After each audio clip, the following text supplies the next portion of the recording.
Hello students. अब अपन इस video में जो है अपन क्या करेंगे, न्यू चैप्टर स्टार्ट करेंगे, न्यू टॉपिक स्टार्ट करेंगे जो कि है क्या आपका पार्टनरशिप। ठीक है, सबसे पहले अपन उसका फंडामेंटल्स देख लेते हैं, उसका इंट्रोडक्शन देख लेते हैं, फिर उसके बाद अपन उसकी डिटेल में जो अपन उसमें न्यूमेरिकल क्वेश्चन करेंगे उसको देखेंगे। ठीक है, अब सबसे पहले जब अपन देखते हैं पार्टनरशिप टर्म समझते हैं। ठीक, हाँ उससे पहले अपन थोड़ा सा अपना जो टॉपिक है 12th क्लास की अकाउंटिंग उसको थोड़ा सा समझ लेते हैं। जो अपन ने पिछले साल अकाउंटिंग करी थी वो पूरी पूरी अकाउंटिंग किसके लिए करी थी? सोल ट्रेडर के लिए करी थी। ठीक है, किसके लिए करी थी? सोल ट्रेडर के लिए। अब सोल ट्रेडर कौन होता है? सोल ट्रेडर वो होता है जो एक अकेला व्यक्ति, सिंगल पर्सन पूरे बिजनेस को क्या कर रहा है? रन कर रहा है, और पूरे बिजनेस को क्या कर रहा है? मैनेज कर रहा है, तो वो हो जाता है सोल ट्रेडर। ठीक है, लेकिन 12th क्लास में आप क्या करोगे? सोल ट्रेडर के लिए अकाउंटिंग नहीं करोगे, ऐसे बिजनेस के लिए अकाउंटिंग करोगे जो एक से ज्यादा पर्सन उसको क्या कर रहे हैं? ओन कर रहे हैं और मैनेज कर रहे हैं। जैसे कि आपका नॉन ट्रेडिंग ऑर्गेनाइजेशन, जो अपना फर्स्ट चैप्टर था। नॉन ट्रेडिंग ऑर्गेनाइजेशन जो एक व्यक्ति उसको नहीं बनाता, एक पर्सन उसको नहीं बनाता, नंबर ऑफ पर्सन उस पर काम करते हैं। ठीक, दूसरा है आपका कौन सा? पार्टनरशिप, जो अपन यहाँ पे पढ़ेंगे। ठीक है, एक से ज्यादा लोग मिलकर जब पार्टनरशिप करते हैं तो अपन उसको पार्टनरशिप बोलते हैं। पार्टनरशिप बिजनेस जो है वो आपका, जो अपन आज की वीडियो में समझेंगे, उसका बेसिक फंडामेंटल क्या है वो। और फिर उसके बाद थर्ड है आपका कंपनी। ये भी कोई सिंगल पर्सन नहीं चलाता, कंपनी भी क्या होती है? ऑर्गेनाइजेशन होती है, एक है ना, ग्रुप ऑफ पीपल्स इसको क्या करते हैं? रन करते हैं। तो इनकी अपन अकाउंटिंग इस साल अपन सीखेंगे। नॉन ट्रेडिंग ऑर्गेनाइजेशन की अपन तो सीख चुके हैं, बेसिक अकाउंटिंग है, 3 अकाउंट बनते हैं, 2 अकाउंट बनते हैं, एक बैलेंस शीट बनती है बस। फिर उसके बाद आती है पार्टनरशिप। ठीक है, अब पार्टनरशिप के रिगार्डिंग, पार्टनरशिप तो समझना पड़ेगा। सबसे पहले अपन पार्टनरशिप समझते हैं। बहुत बेसिक टर्म है पार्टनरशिप, जो अपन समझते हैं वही होती है कि भैया एक से ज्यादा लोग, एक से ज्यादा लोग, दो या दो से ज्यादा लोग क्या करते हैं? मिलके यदि कोई बिजनेस करते हैं, ठीक है, उसको अपन बोलते हैं क्या? पार्टनरशिप। ठीक है, इफ टू और more than two person starts business by mutual concern, अपने खुद के मतलब दोनों की सहमति से, कोई जबरदस्ती नहीं कर रहा किसी के ऊपर, नहीं तो बंदूक रख दी, नहीं तू मेरे साथ काम कर, तू मेरे साथ पार्टनरशिप कर, तो वो पार्टनरशिप नहीं होती, वो टेक्निकल टर्म में पार्टनरशिप नहीं होती। ठीक है, अब पार्टनरशिप का मतलब समझ में आ गया कि भैया पार्टनरशिप होती क्या है? जब दो या दो से ज्यादा लोग मिलकर बिजनेस चालू करते हैं तब अपन उसको बोलते हैं कि पार्टनरशिप फॉर्म है। वो बिजनेस क्या है? वो पार्टनरशिप बिजनेस है। Is that clear? ठीक, अब अपन देखते हैं भैया पार्टनरशिप में मिनिमम मैक्सिमम मेंबर की लिमिट क्या होती है। उससे पहले अपन एक चीज देखते हैं कि पार्टनरशिप में कोई सा एक्ट लगता है। पार्टनरशिप में जो अकाउंटिंग होती है वो कौन से एक्ट के अंडर होती है? कौन सा एक्ट लगता है? Indian partnership act 1932। तो ये चीज ध्यान रखना कि भैया इंडिया में जितनी भी पार्टनरशिप के रूल्स वगैरह हैं या जितनी भी पार्टनरशिप हैं वो सब इस एक्ट के अंडर आती हैं, इंडियन पार्टनरशिप एक्ट 1932। ठीक है, अब इसी एक्ट ने बताया है कि भैया पार्टनरशिप में क्या क्या रूल्स होंगे, क्या क्या रूल्स नहीं होंगे। ठीक, तो अब भैया सबसे पहले आते हैं अपन पार्टनरशिप में मिनिमम मैक्सिमम मेंबर्स पे। ठीक है, मिनिमम मेंबर्स तो मैंने बता दिया कि भैया एक से ज्यादा, तो मतलब कम से कम कितने होना चाहिए? तो नंबर ऑफ मेंबर्स की बात करूं तो सब मिनिमम कितने होना चाहिए? 2। मिनिमम नंबर ऑफ मेंबर्स कितने हैं? 2। अब मैक्सिमम नंबर कितने होंगे? मैक्सिमम नंबर की कोई लिमिट प्रिस्क्राइब की है क्या इंडियन पार्टनरशिप एक्ट 1932 ने? मैक्सिमम नंबर ऑफ पार्टनर्स की कोई लिमिट नहीं है according to Indian partnership act. लेकिन किसी भी पार्टनरशिप में मैक्सिमम कितने मेंबर होना चाहिए? 50 मेंबर होना चाहिए, कोई भी लीगल पार्टनरशिप में। यदि 50 मेंबर से ज्यादा हैं तो वो पार्टनरशिप लीगल होती ही नहीं है। अभी बात हो रही है कि इंडियन पार्टनरशिप एक्ट 1932 ने तो कोई मैक्सिमम मेंबर का रूल प्रिस्क्राइब किया ही नहीं है, कोई अमाउंट दिया ही नहीं है, कोई एक फिगर दिया ही नहीं है कि मैक्सिमम मेंबर कितने होना चाहिए। ठीक है, अब ये ये फिगर प्रिस्क्राइब करता है इंडियन कंपनी एक्ट। ध्यान रखना, ये रूल फिगर क्या करता है? ये जो फिगर है ये किसने प्रिस्क्राइब किया है? इंडियन कंपनी एक्ट 2013 ने। इंडियन कंपनी एक्ट 2013 के हिसाब से यदि कोई भी पार्टनरशिप फर्म में 50 से ज्यादा मेंबर होते हैं तो वो पार्टनरशिप फर्म इलीगल कंसिडर होती है, वो पार्टनरशिप फर्म लीगल नहीं हो सकती। अब पार्टनरशिप की कैरेक्टरिस्टिक अगर अपन देखें, कोई भी बिजनेस की कैरेक्टरिस्टिक देखें, तो वो बिजनेस बिजनेस तभी कहलाता है जब वो लीगल काम करे। अगर ये 50 से ज्यादा बंदे हो गए तो क्या हो जाएगा, वो पार्टनरशिप फॉर्म इलीगल कंसिडर हो जाएगी। And if the partnership form considered will be illegal, अपन ने उस पार्टनरशिप फॉर्म को इलीगल कंसिडर कर लिया फॉर एग्जांपल, तो वो पार्टनरशिप क्या पार्टनरशिप कहलाएगी, नहीं कहलाएगी, क्योंकि वो तो क्या हो गई है, इलीगल हो गई है। ठीक है, तो ये बेसिक कैरेक्टरिस्टिक होती है कोई भी बिजनेस की, तो वो बिजनेस बिजनेस तभी कहलाता है जब वो लीगल होता है। ठीक, अगर इसको अपन और डिटेल में देखें तो रूल 10, ठीक है, rule 10 of Indian company act 2013 suggest करता है कि भैया मैक्सिमम मेंबर ऑफ पार्टनर्स कितने होना चाहिए, 50, उससे ज्यादा पार्टनर्स किसी भी पार्टनरशिप फॉर्म में नहीं हो सकते। Is that clear? ठीक है, मेंबर्स हो गए। ठीक, अब भैया पार्टनरशिप होती क्या है, जब मैं और आप अगर कोई सपोज करो कोई पार्टनरशिप चालू करते हैं तो सबसे पहले आती हैं शर्तें, कायदे कानून, कि भैया अपन जो पार्टनरशिप कर रहे हैं वो किस बेसिस पे कर रहे हैं। सपोज करो मेरे को प्रॉफिट हुआ 100 रुपए का या 1000 रुपए का, तो वो मैं कैसे बांटूंगा, भैया तू कितना हिस्सा रखेगा, मैं कितना हिस्सा रखूंगा, इसके ऊपर मेरे को पैसा लगाना है। भैया सबसे पहले बात, प्रॉफिट तो बाद में आएगा, पहले आपको पैसा इन्वेस्ट करना पड़ेगा।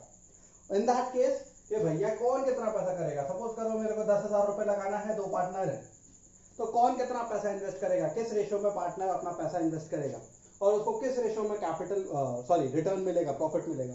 तो वो सब चीजें क्या होती हैं, पहले से डिसाइड की जाती हैं पार्टनर्स के बीच में। ठीक है, अब वो क्या होता है, वो बहुत इंपॉर्टेंट चीज होती है पार्टनरशिप की, जिसको बोलते हैं पार्टनरशिप डीड। क्या बोलते हैं, पार्टनरशिप डीड। ये बहुत इंपॉर्टेंट चीज होती है किसी भी पार्टनरशिप के, मतलब बेसिक पार्टनरशिप का क्या है, पार्टनरशिप डीड। जब दो या जितने भी पार्टनर्स हैं वो क्या करते हैं, मिलके एक डिसाइड करते हैं सारी टर्म्स एंड कंडीशंस पार्टनरशिप की और एक एग्रीमेंट बनाते हैं, उसको बोलते हैं पार्टनरशिप डीड। ठीक है, अब डीड को अपन, बात आ गई एग्रीमेंट से, तो deed is also known as agreement. Agreement को अपन अकाउंटिंग लैंग्वेज में डीड बोलते हैं, पार्टनरशिप की अकाउंटिंग लैंग्वेज में।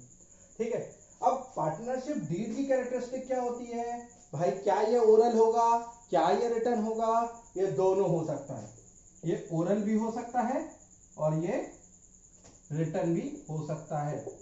ठीक है, mostly partnership firm return partnership deed को प्रेफर करती है। क्या हर पार्टनरशिप में पार्टनरशिप डीड बनाना कंपलसरी है, नहीं, हर पार्टनरशिप में पार्टनरशिप डीड बनाना कंपलसरी नहीं होता, ये चीज ध्यान रखना।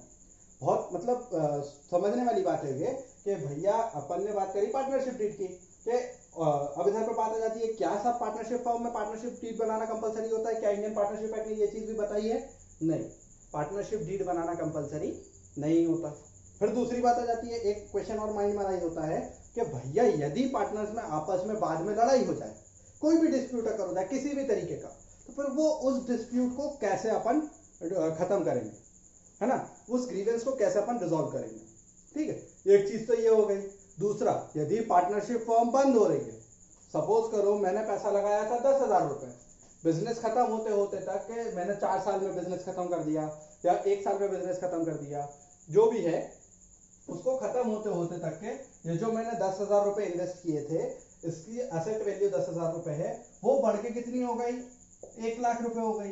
तो अब भैया इसको किस तरीके से बांटेंगे, या लायबिलिटीज जो भी है कैपिटल फर्म की, अगर असेट है तो लायबिलिटीज भी कुछ ना कुछ होंगी, वो लायबिलिटीज किस तरीके से बटेंगी, वो सब चीज कैसे बटेंगे, अगर डीड ही नहीं है तो, डीड होती तो उसमें सब चीज प्रिस्क्राइब होता, अगर डीड ही नहीं है तो फिर कैसे प्रिस्क्राइब, कैसे बटेंगे।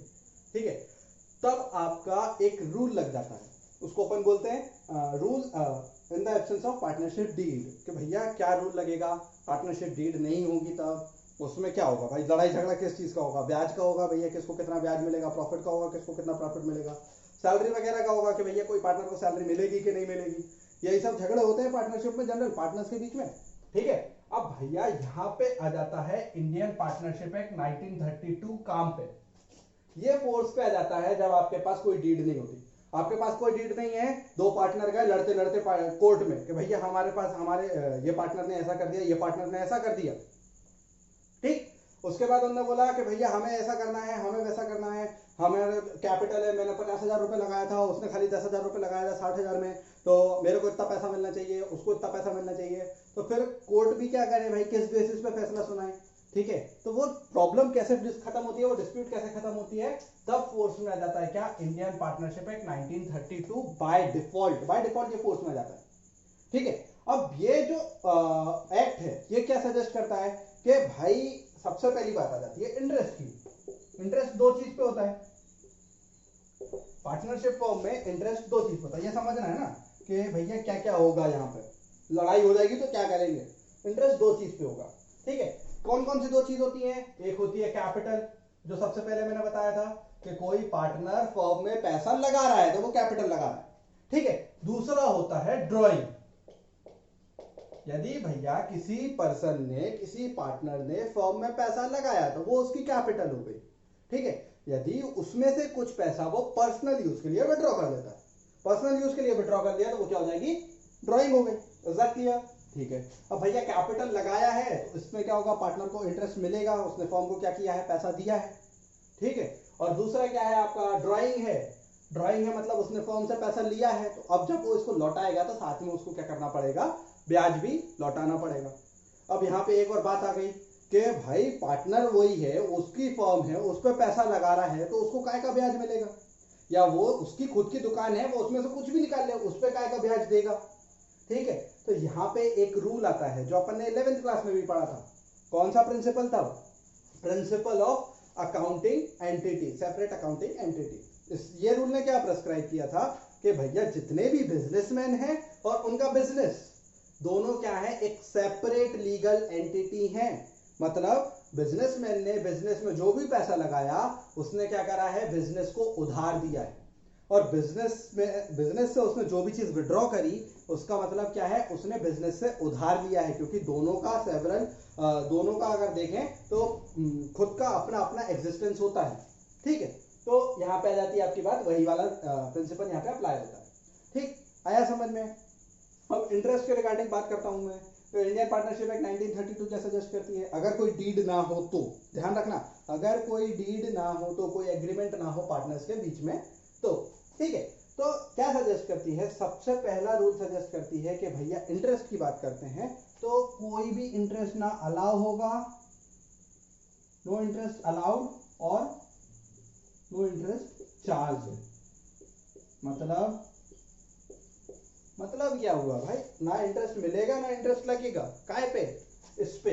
ना कैपिटल पे कुछ ब्याज मिलेगा, ना ड्राइंग पे कुछ ब्याज देना पड़ेगा किसी भी पार्टनर को। यदि कोई भी पार्टनर ने कैपिटल लगाया है, जाहिर सी बात है लगाया ही होगा कुछ ना कुछ अमाउंट, तो उसको कुछ भी ब्याज नहीं मिलेगा। साथ ही साथ उसने अगर कुछ पर्सनल यूज के लिए विड्रॉ करा, अगर उसको लगाने पे पैसा नहीं मिल रहा है, ब्याज नहीं मिल रहा है, तो अगर उसने पर्सनल यूज के लिए विड्रॉ करा है तो उस पर भी उसको कुछ ब्याज नहीं चुकाना पड़ेगा। Is that clear? फिर सेकंड चीज आती है। सेकंड चीज क्या आती है भाई? सैलरी वगैरह की, रेम्यूनरेशन की।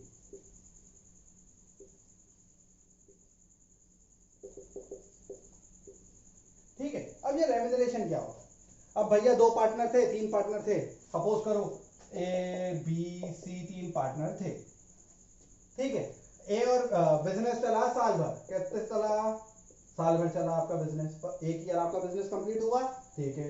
अब भैया उसमें बी की तबीयत खराब हो गई तो ये 2 महीने काम पे नहीं आ पाया, ठीक है, या 3 महीने काम पे नहीं आ पाया, कुछ भी हो गया, एक्सीडेंट हो गया या कोई भी अपन कह सकते हैं, ठीक है। तो उस टाइम पे क्या हुआ? ए और सी ने ज्यादा काम किया, तो ये बोलेंगे कि भैया जब बी नहीं आया था, समझने वाली बात है ना, जब बी नहीं आया था 2 महीने तब भी हमने काम किया, और जो हमने काम किया उसमें प्रॉफिट का हिस्सा तो उसे मिला कि नहीं? पार्टनर है भैया, उसका प्रॉफिट का हिस्सा जितना बनता था वो तो ले गई।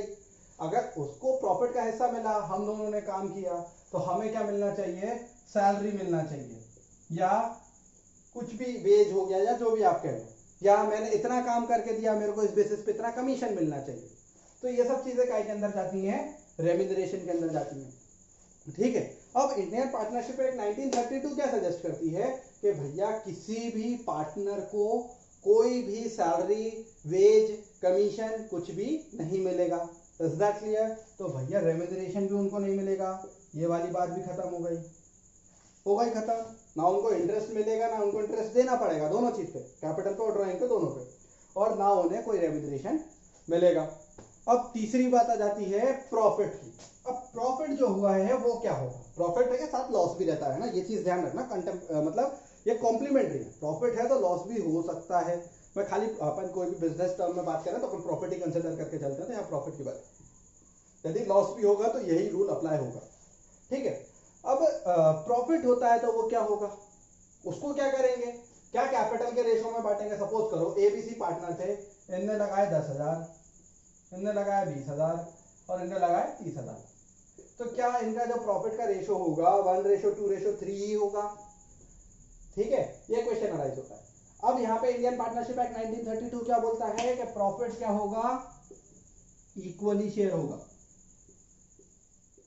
फिर भले चाहे पार्टनर ने कितना भी पैसा लगाया हो, उससे कोई मतलब नहीं। Is that clear? फिर भैया प्रॉफिट क्या होगा, profit and losses sorry both are share equally. सबको क्या करना है, इक्वल शेयर करना है। अब यहाँ पे बात आ जाती है भाई 1,000 की बात आ जाती है ना। दो पार्टनर थे तो दोनों कितने बांट लेंगे, 500 बांट लेंगे। फिर यहाँ पे बात, इसने बोला 10,000 मैंने लगाया, 20,000 इसने लगाए, तो मैंने ज्यादा पैसा लगाया, मुझे ज्यादा मिलना चाहिए। तो ऐसा कुछ नहीं होता, दोनों को इक्वल मिलेगा। Is that clear? ठीक है, अब आ जाती है चौथी बात। अब चौथी बात क्या होगा, भैया सैलरी नहीं मिल रही, इंटरेस्ट नहीं देना, प्रॉफिट इक्वल बटेगा। अब चौथी बात क्या आ गई भैया, पार्टनरशिप में और क्या झगड़ा हो सकता है। ठीक, अब और क्या झगड़ा हो सकता है, चौथी बात आ जाती है कि यदि कोई भी बिजनेसमैन ने सॉरी पार्टनर ने पार्टनरशिप फर्म में कैपिटल से ज्यादा, अपनी कैपिटल से ज्यादा, जैसे 10,000 हो गया इसका, ठीक है, इससे ज्यादा यदि कुछ भी पैसा इन्वेस्ट किया होगा, इससे ज्यादा कुछ भी पैसा इन्वेस्ट किया होगा, मतलब यहाँ पे क्या हुआ, उसने लोन दिया फर्म को, तो उस पे उसको इंटरेस्ट मिलेगा कि नहीं मिलेगा, मिलना चाहिए कि नहीं मिलना चाहिए। बात हो गई कैपिटल पे नहीं मिलेगा, तो क्या उसमें मिलेगा, उसमें मिलेगा। कितना मिलेगा, 6% पर एनम। ये चीज ध्यान रखना, ये 6% फिक्स्ड है कि भैया फिर पार्टनर कितना भी बोले कि मेरे को भैया 10% मिलना चाहिए या 15% मिलना चाहिए या 8% मिलना चाहिए, वो मैटर नहीं करता। मैटर क्या करता है कि 6% मैटर करता है कि आपको 6% मिलेगा। अब ये होता क्या है, लोन और एडवांसेस पे होता है कि यदि कोई भी पार्टनर ने फर्म में क्या करा है, एडवांस दिया है या लोन दिया है, ठीक है, कैपिटल के अलावा एडिशनल कैपिटल इन्वेस्ट की है, तो उस पे उसको 6% पर एनम इंटरेस्ट मिलेगा। Is that clear? ठीक है, ये रूल हो गया आपके खत्म in the absence of partnership deed में। ये बहुत इंपॉर्टेंट चीज है, इसको समझना ध्यान से। ठीक, फिर उसके बाद पार्टनरशिप में मिनिमम मैक्सिमम मेंबर हो गए, पार्टनरशिप होती क्या है वो अपन ने समझ ली। ठीक, अब भैया इसको अगर अपने को डिटेल में थ्योरी स्टडी करना है ना, तो बुक में आपको पूरी की पूरी थ्योरी मिल जाएगी। अगर मैं उस पर वीडियो बनाना चला गया तो पार्टनरशिप की थ्योरी इतनी बड़ी है कि 4-5 वीडियो तो उसी पे खत्म हो जाएगी। ठीक, तो उसको बुक में देख लेना, आपको समझ में आ जाएगा कि भैया उनकी कैरेक्टरिस्टिक्स क्या होती हैं, उसके इंपॉर्टेंस क्या होते हैं, उनके ऑब्जेक्टिव्स क्या होते हैं, उसके डिसएडवांटेजेस क्या होते हैं, वो सब चीजें। ठीक, ये हो गया आपका basic fundamental of introduction of the partnership. अब अपन नेक्स्ट वीडियो में करेंगे क्या, पार्टनरशिप के स्टार्टिंग क्वेश्चन करेंगे, फंडामेंटल पार्टनरशिप के कुछ न्यूमेरिकल क्वेश्चंस अपन स्टार्ट करेंगे। ठीक है, बाय।